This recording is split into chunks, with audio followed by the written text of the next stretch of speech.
Need a Oh, broadcast is live. Live, okay. Retro. Good morning, everyone. Welcome to another Facebook Live.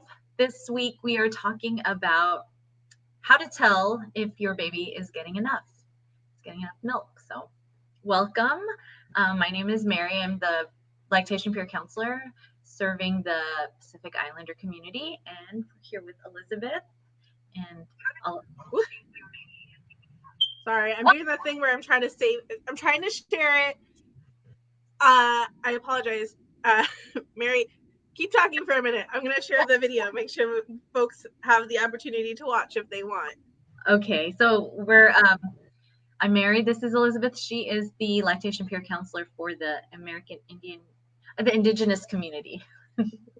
So, good morning, and it's already Friday, which is crazy to me. This week went by fast. So, all right, we are here to talk about how to tell when your baby's getting enough. I don't know if you caught our TikToks on Instagram and our stories, but we went into a little bit of how to tell if they're getting enough and how to tell if they're not. So we'll be discussing both today. Excellent. Sorry, I was trying to do that thing where I was letting more folks know that we're up and going. So yes, thank you for the wonderful introduction, Mary. Yes, so Mary and I and Siobhan, we all are taking on individual lactation support, peer counseling folks in individual caseloads, and we also have our lactation lounges throughout the week. So we always invite folks, if you're watching, you're like, yeah, I love this and I need more of it. There's more of us available. You can, always contact us at lactation@openarmsps.org. Or you can you can message us through this Facebook page. We have all of the lactation lounges listed pinned on the top of our Facebook page, and I think that's really important because as we're getting into how do I know my baby is getting enough, this is one of those really common concerns, and more often than not, the answer is that your baby's doing great and you're doing a fantastic job. And we recognize that occasionally, though, we need some help. We need a little, tweaking of a situation. But often what I know is that most of the time, the nursing person is taking a lot of guilt and anxiety onto themselves about this relationship and feeling like they're not doing a good job. And no matter what, you're doing a good job. You're meeting your baby's needs. You're paying attention to them. If you have a concern and we need to adjust it, that's totally something that we can do. So, if you're needing a little bit more one-on-one support, or you're needing a little bit more reassurance, if you're like, I don't know, I'm going through these things and I still can't tell, definitely please. We're definitely not saying to ignore any concerns that you're having. I was just trying to share too. My bad. Oh, no, that's okay. Yeah, so I want to preface before we get into this that if ever you're having a concern and you're wanting support, we are totally here, and we always, our number one thing is feed the babies. We want to make sure that these babies are getting their needs met and being fed, and it's never ever any sort of judgment on you as a parent and how you're doing. Sometimes things need a little finesse, and that's okay. But for the most part, most of the time. Great, yeah. It's a journey, and it's new. It's new for all parties, so that's what we're here to help you with. Okay, so I guess one obvious way is sometimes obvious is like, is your baby gaining weight? Or did they get back up to their birth weight? Are they filling in their clothes? And then it's also, I know we were talking earlier, you were mentioning about the scales that you buy.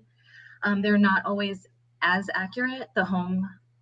Yes. Yeah. This is a huge one. And so I really, really encourage all of us, first of all, it can be a little bit disorienting after you have your newborn. You're seeing your doctor all the time. They're taking the weights. Everything's going well, and then you stop seeing the doctor, right? I remember with my first, that was like, oh, and we had some complications, so we were seeing a doctor like every dang day. We were in Children's Hospital for a while. They were taking her away every day. They were doing all of this, and then we were home, and I was like, how do I know? Um, and we actually were having some problems. And those problems were apparent by all of these other metrics, beyond just taking, it didn't take weighing the baby to see these things, and it wasn't some of these other things that get folks really worked up. So I've had this happen more than once, where I've had folks show up for like a lactation lounge, or various different kinds of appointments, just so upset, and it breaks my heart, because I hate seeing people, um, in this place of feeling so concerned, and especially when it turns out that it was for nothing. So I really encourage everyone to, first things first, we look at the baby. How is your baby doing? Do they have like big, fat, beautiful cheeks? And have they changed diaper sizes? Have they, are they growing on on their growth curve? Some babies are smaller, some babies are bigger. What we want to see is that they're kind of on a steady track. If the two biological parents are 5 feet tall and weigh 97 pounds full grown, you're probably going to have a little baby. And that's okay. And they're going to like grow on their beautiful little growth curve. And if both parents are 6 feet tall and have, really beautiful, sturdy frames, you're probably going to have a big baby who grows on a big growth curve. And that's okay too. The percentiles are made in such a way that someone has to be 1% and someone has to be 100%. And neither one of those is better than the other. The percentiles literally have to have 1 and 100. Everyone cannot be 50, and nor should we all want to be 50%, because that's just not, that doesn't take into account the uniqueness of all of us as individual people. And so, first things first, when you're having these concerns, I say, let's look at your baby. How's your baby? Beautiful cheeks? They're growing, they've changed diaper sizes. How's their demeanor? And some babies are fussier, and some babies have colic, and some babies don't sleep through the night. And none of these things are necessarily directly related to how much milk you have.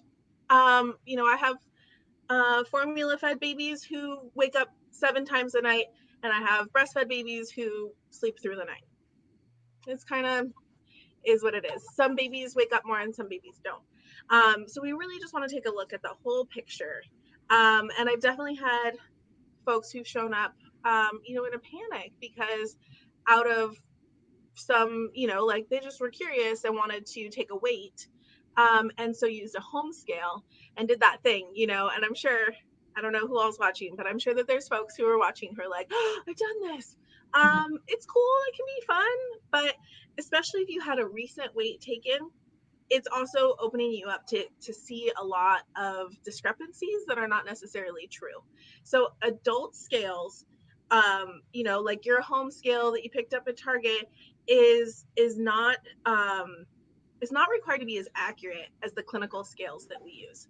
So in our practice, we have scales that are they're calibrated to be accurate within 2 grams. That's like this much, so that we're able to track weighted feeds and things like that. Home scales are generally sent out with an accuracy of a couple ounces, sometimes up to a pound.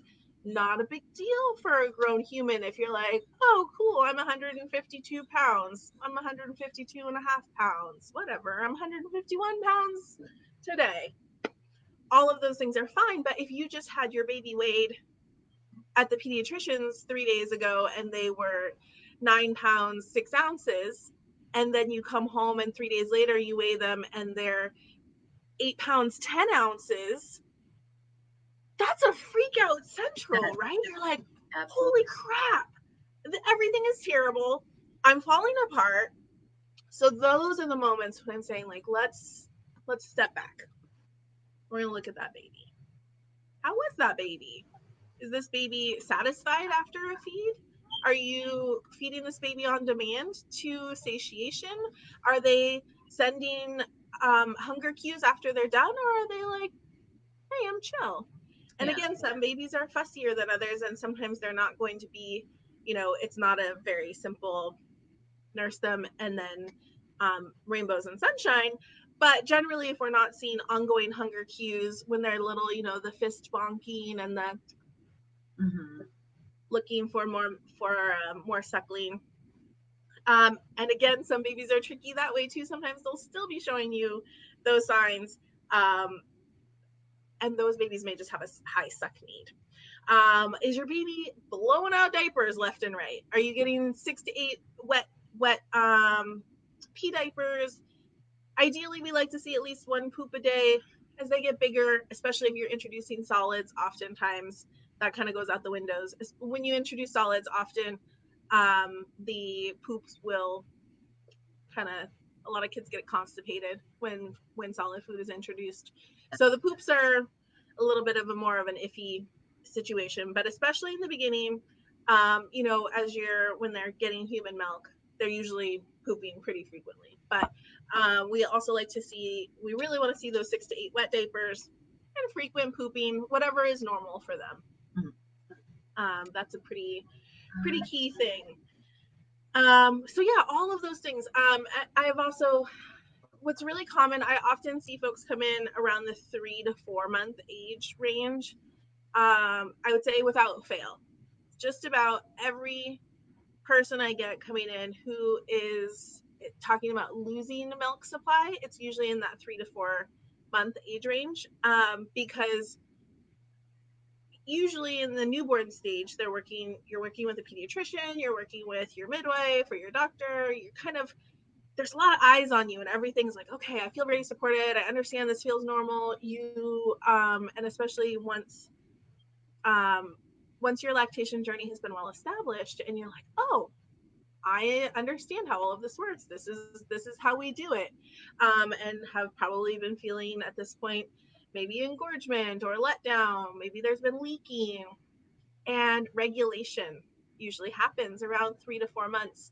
And so there will be a lot of changes in your body that happen around the 3 to 4 month mark, where that can signal these concerns about, oh no, I'm losing my milk. Super, super common.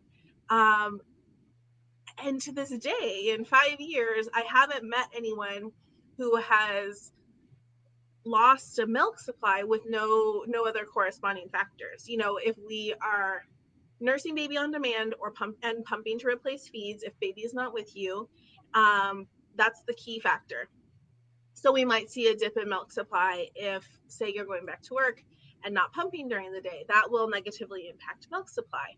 But as long as we continue to be feeding baby on demand and pumping to replace if there are any missed feeds, we're keeping up the supply and demand system. Baby's nursing effectively, everything's going well. Um, by and large, what happens is regulation. And that is an amazing time, because this is often when people stop feeling any engorgement. They're like, my breasts are soft all the time. So does that mean there's no milk? No. It means the milk doesn't hurt anymore. It means that everything's good. Your body is an efficient machine who has figured this out and is not, doing all sorts of fluctuations and making too much milk. And the same goes for the leaking and often people will stop feeling their letdown. And so all of these regulation factors happen, and it can feel like losing your milk, but really it's just your body being like, I am not gonna put all this energy into all of these other things. We're just gonna make the milk and you feed it to that baby and we're fine. So Yeah. sorry, Mary, I've been talking a long time. Do you have anything to add? No.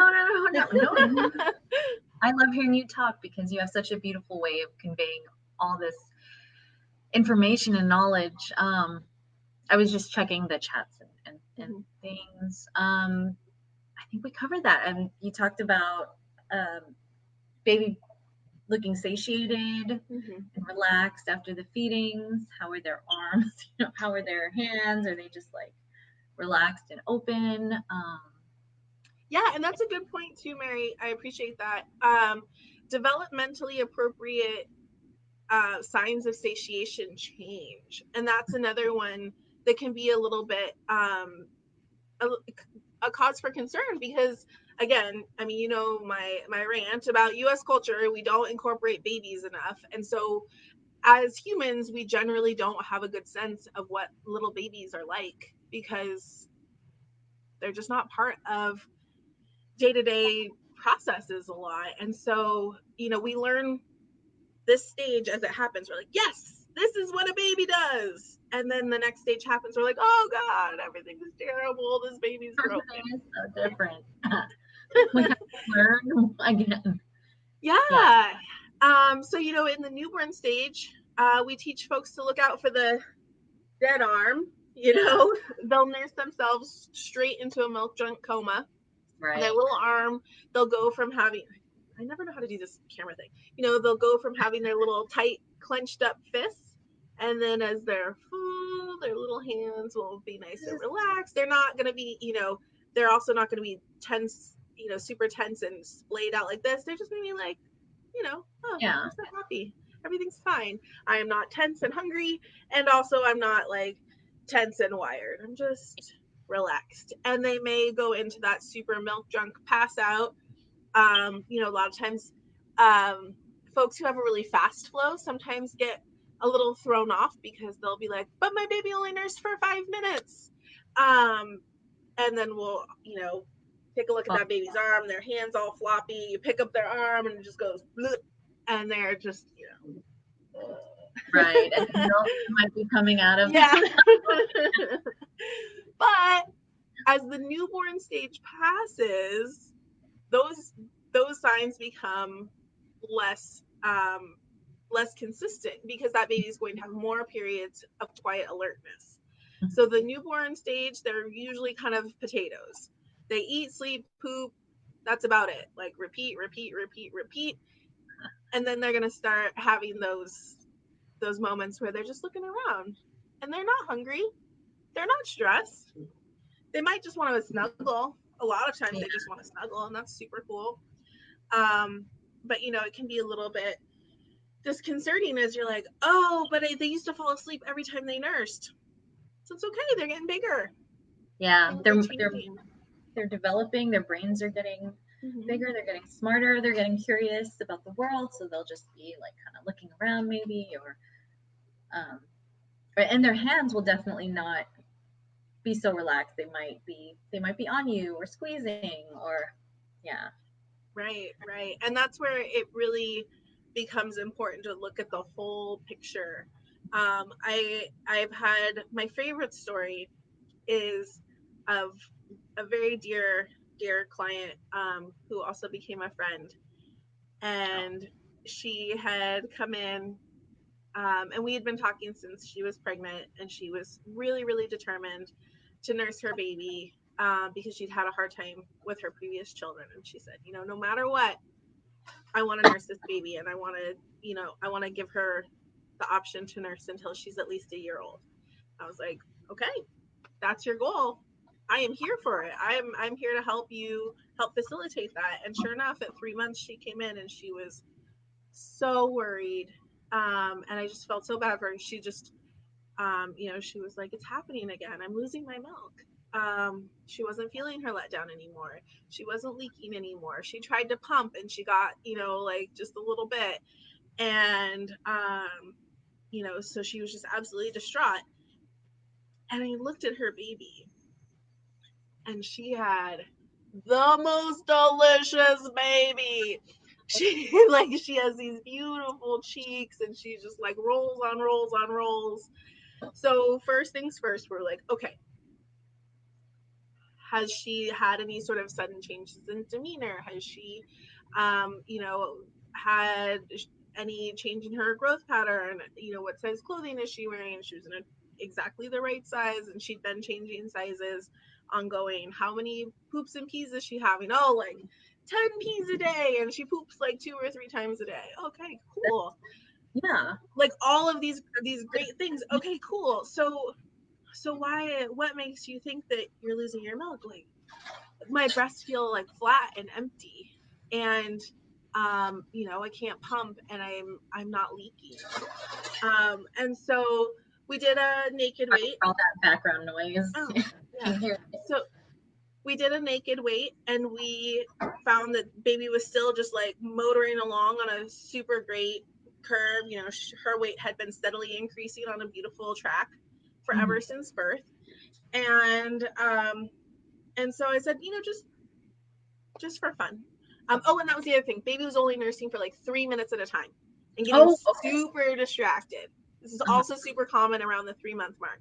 Yeah. They'll latch on, they'll nurse, and then what squirrel? What's happening? Yeah, squirrel. And sometimes what we need to do in that scenario is we have to help baby kind of go back to the basics and go to a dark room and really focus. So there's a lot of strategies we can do for that.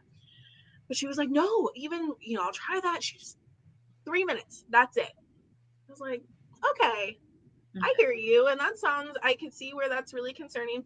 But again, going back to like, look at this baby, and this baby was gorgeous, perfect. And so I was like, we're going to do a test weight. And here's the thing. I do weighted feeds sometimes if a situation calls for it. And also I like to really point out that anytime we do a feeding weight, it's a snapshot. It's this moment in time. And all babies are just very small humans.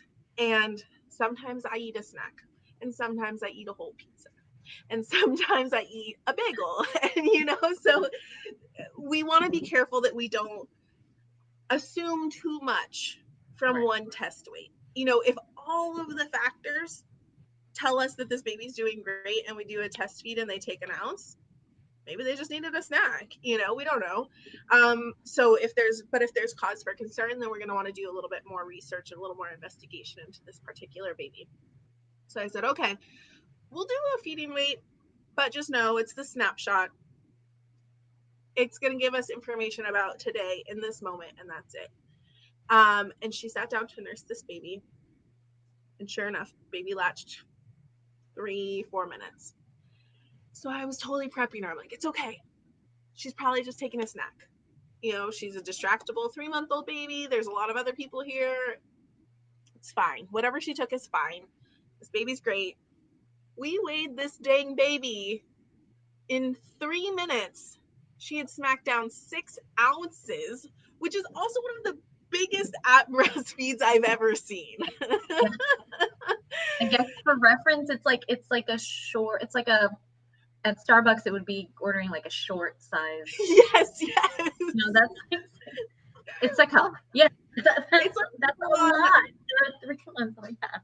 Yes, and I normally at that age I would say, oh, that baby probably, if you're gonna give a bottle, like likely would be taking 4-ish ounces, 3 or 4 maybe. She just hit 6 ounces and got out of there, and it was just, I really like to go back to that story in that we really looking at baby. Number one, it was reassuring to get that test weight for her, and she went off and never looked back and was very happy and confident in her nursing going forward. And I think that was great and helpful. And also that baby was already telling us she was doing great. On the flip side, because again, we're not here to just tell folks that, oh, it's always super roses, sunshine, So I've shared before. That's why we're here. Exactly. That's why I'm peer counselors as well, because it was not roses and sunshine. Totally. So sometimes the message the baby is giving us is like, nah, dude, it's not working right now. and that is, and we're here for either of those situations. But really even if you're thinking, okay, my baby's telling me they're fine, you're still super welcome to drop in on Lactation Lounge and we can talk it out. You can also, for folks who are in our focus communities, so folks who identify as Pacific Islander, as Black or African American, or as Indigenous to Turtle Island, you can touch base with us and create a one-on-one relationship with us. We do individual visits right now, primarily virtual, but if there's a significant serious issue, we can come and do home visits. Most of us, depending on you know what the deal is. So, uh, you know, but sometimes just dropping into Lactation Lounge to get that support from us, but also from other folks on the lactation journey can be really reassuring. Just sharing this with each other is huge, you It's know? big. Uh, Yeah. yeah, sharing stories, tips in our Mm-hmm. lactation lounge on Wednesday. The nursing parents were sharing advice about like what they used to help with their baby's colic. It was great. Uh, That community that you form and just receiving that reassurance and that little nod like yeah, I'm in it too. I'm feel you. totally. And if you've checked in with your baby and you're seeing, oh, no, the signs are saying that we need some help. That's the message. We need some help. Not It's not a message that says you're failing or that you're doing a bad job or that something's wrong with you or your baby. It's Yeah. just a sign that you need some more help. And that's totally what we're here for. And that help can look like so many different things. We have so many tools available to help make these adjustments. Sometimes, if baby's having slow weight gain, it's that they're just latched ineffectively, and so a little bit of practice on how to get what does a big good latch look like, how do we get that on there. Oh, I didn't bring my boob up. I don't If even baby's latched on the nipple, even if everything's perfect and your body's like wanting to make milk and baby's wanting to drink it and they're latched on the nipple, they're never going to be able to really get that super effectively. And so things could be going poorly. If, sometimes it it's from well-meaning relatives. This is a super common one too. I've been called in before because panic central, baby's not gaining, baby's not at birth weight. So what's the problem? And I walk in and a 8-day old baby has been with grandma for 4 hours, and she's doing a beautiful job of comforting this baby, and such a good job. And that's such a baby with such a content nature that that baby has just checked in. Mom's not around. It's gonna go back to sleep. And grandma is like, okay, cool, I got him back to sleep. And Mhm. that's wonderful and kind and thoughtful. And also, that baby needs to be at the breast a lot more often. And so all it takes is just that adjustment of like, okay, we need to make sure that baby and the person who just gave birth to them and is feeding them with their body are in really close connection for those first couple weeks, and not having that separation. And when they have that connection and skin to skin and free access to the breast in those first couple weeks, we're going to see everything really flourish.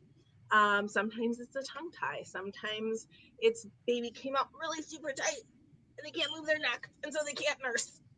So we need to help them get some body work so that they can relax comfortably at the breast. Yes, all those things. So, what other signs should we look for? Um, Signs for, I'm sorry, I'm so blanking right now. But That's signs okay. for, like that they might need more help or that they Yeah. might not need enough. So, are they? I guess the diapers too. Are they not outputting enough wet diapers? Um, If we're seeing young babies who are getting chapped lips, mhm. that's a sign. So this is like in the early Dehydration. days. Yeah. So as we're trying to get things up and rolling, that's one of those. sort of subtle signs that we may see is babies getting chapped lips. Suck blisters are a different sort of thing. So a suck blister is when they get that little water blister on the top and bottom of the lips. And that comes from using their lips to hold the suction onto the nipple as opposed to creating a really good vacuum seal with their tongue, um, which is also not great. We want to see thanks, Rachel. So we want to see, ideally, we want to see them having a good deep latch held on with their tongue and nice open flanged lips. But the suck blisters in and of themselves are not what are not like a danger sign. If we start seeing a baby with actually like flaking, chapped lips, that's telling us that they're dehydrated. And so that's going to be a sign where we're going to want to check in with the pediatrician and see what's going on. We definitely want to look for diapers. We want to look and see and make sure that they are on some sort of growth curve, whatever is it works and makes sense. We need to take all those factors into play. Like, was this a 10-pound baby who now isn't gaining weight, or is this a 6-pound baby who is slowly moving their way up and is just petite? So all of those things. And I think intuition, it's a huge one. And I know for a lot of folks, myself included, it's really hard, and you want to take a moment and sit with, is this intuition or is this anxiety? Right. Yeah. And it's hard when you're with parents and totally. And again, that's why like there's no shame in bouncing it off of someone else and checking in with us, checking in with a different lactation professional, your pediatrician, someone like, am I have I think it's really good to have a friend you can do that with. I have a dear friend. I don't know, she might be watching. April, hi. She's my person. I check in with her. I'm like, is this an anxiety spiral or do you think that this is valid? Um, yeah, like I said, so my daughter, we had lots of those the signs that there was actually things not going well. So she would continue to show hunger signs even after we were done nursing. She would fall asleep quickly at the breast, but not be satiated. So she would do the thing where she would latch on, nurse, and she had a tongue tie, lip tie, lots of jaw tension. And so what was happening is that she was really balancing that. She was balancing between getting just enough milk to survive, but wearing herself out. And so she would just get enough just to take the edge off. But then if I tried to unlatch her, it would be like Scream Central, all the hunger cues. It wasn't just like, I'm mad you took me off the breast. It was like, no, but I'm really still hungry. I just was tired too because this is so hard. so And that one's a fine line. That's a hard one to differentiate. It's one that can be really helpful to have someone with you to help you figure it out, especially if it's the first time, because that one is a little bit tricky, because there are some babies who just have a huge high suck need. And so some of those babies will get a great feed, or even like, they'll overfill themselves a little bit, then they'll have a little burp, and then they're mad about it, tastes bad, they want to suck again, then they get more milk, then they burp again, and then, so that one, it has a lot of nuance to it. And then that's where some of that intuition comes in as well. Yeah. Is baby having the appropriate amounts of alert and sleepy times? Are they, it's normal for babies to not be great sleepers. Sometimes they'll sleep every hour, every 2 hours for a bit, but that shouldn't be always and forever. So if we have a baby who's never ever sleeping, maybe it's milk, maybe it's something else, but it's worth checking in about. The other side is true as well. If we have a baby who is always sleeping, like not taking great feeds and is just sort of at the breast, snack, snooze, snack, snooze, snack, snooze, in the bigger picture of these other things, sometimes that can be a thing where we're like, okay, let's talk about it. Don't freak out. Let's just talk about it. If we're having signs of a tongue tie, like a smashed nipple, so if we're nursing baby and then coming out with the flattened nipple, a lot of pain and nipple damage can be indicative of that poor latch. And so a poor latch often is inefficient milk transfer. So that can be one of those signs. So, but usually once we get past the newborn stage and we feel like, okay, I have this figured out, I know what I'm doing, and we've seen that everything's gotten established really well.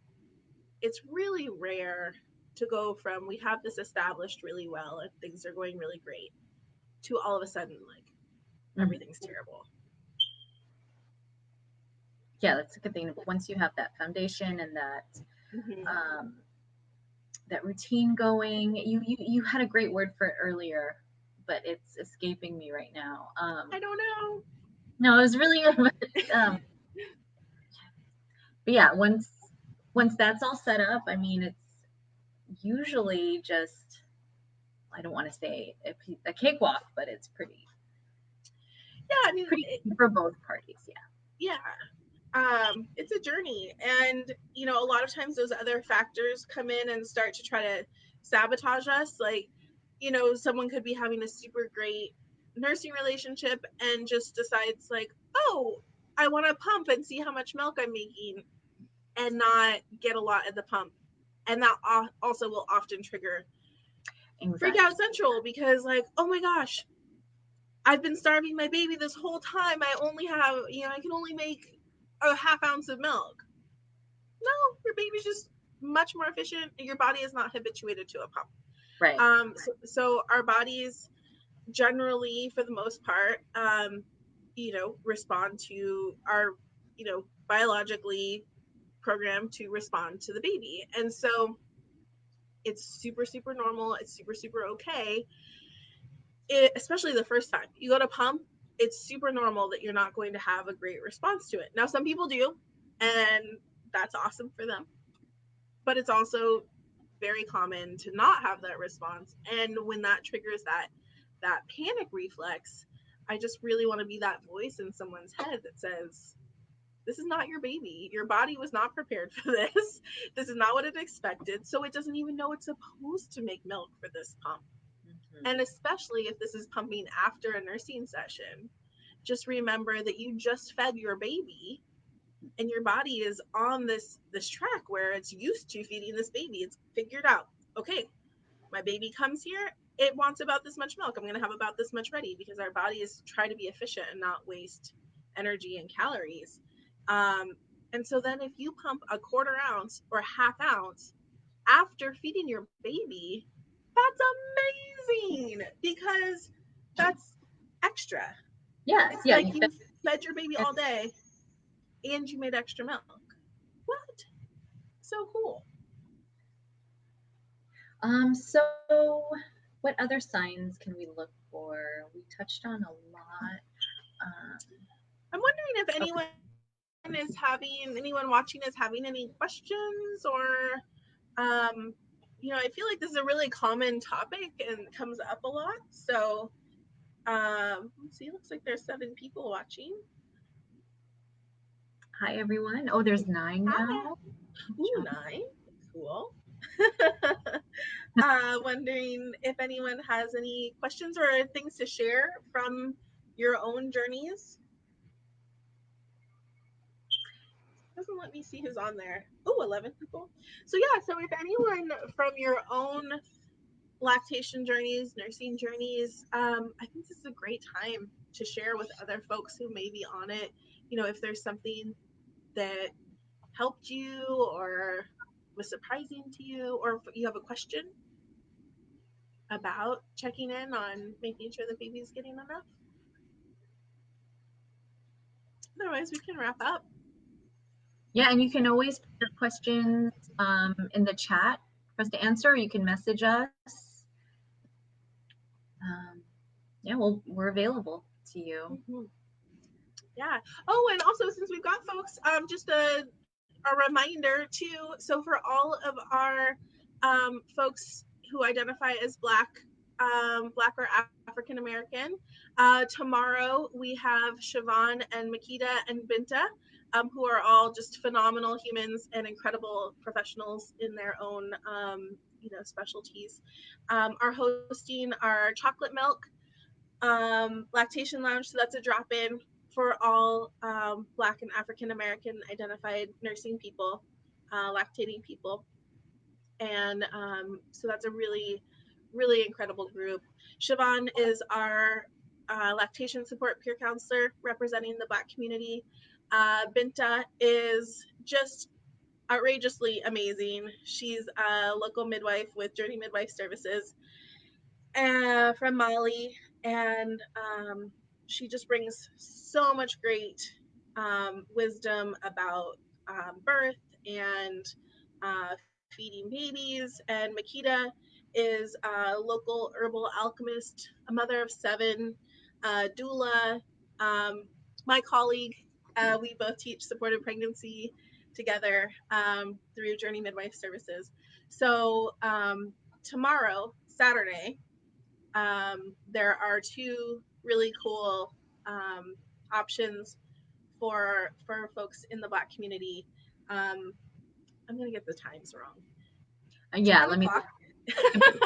I believe 10 o'clock is supportive pregnancy care, and that's a super cool resource through Journey Midwife Services.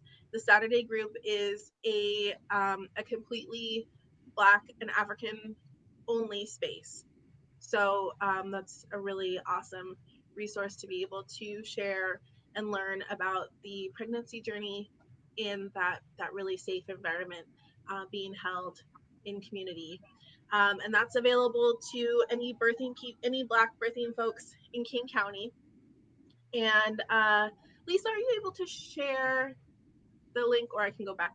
And so if you're interested in that, you can email journeymidwives@gmail.com, or you can go to the website, which I believe is journeymidwifeservices.com.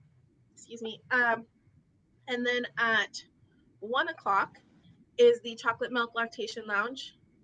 So I think that's what we're calling it. And that is the drop-in lactation lounge. And again, this is only for Black and African lactating people, um, to really have that safe community space. So those are coming up. They're virtual, they're online, so geography shouldn't be a barrier. If you're able to get internet access, you can join from anywhere.